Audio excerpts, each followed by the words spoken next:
À l'époque, la capacité de dire non, est-ce qu'on l'a encore aujourd'hui?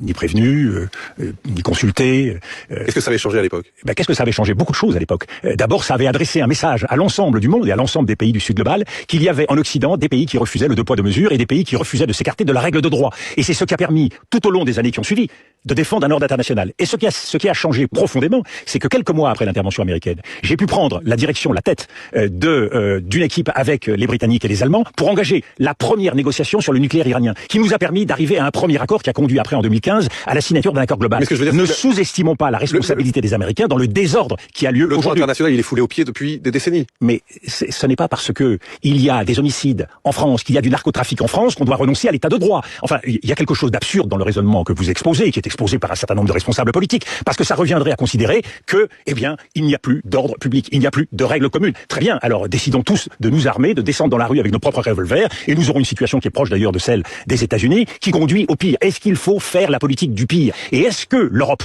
qui a appris au fil des siècles à son détriment ce que ne pas respecter la règle de droit, ce que ne pas respecter un ordre fondé sur le droit pouvait coûter? Nous avons vécu des drames historiques que nous ne souhaitons pas revivre. Je pense qu'il faut tirer des leçons du passé, et je ne vois pas très bien à quoi ressemblerait une France, une Europe qui déciderait de tourner le dos au droit. Est-ce qu'on s'engouffrerait alors dans une politique, nous aussi, de cow-boy un peu partout, autour de l'Europe? Tout ça relève d'une stratégie tout à fait irresponsable et immuable.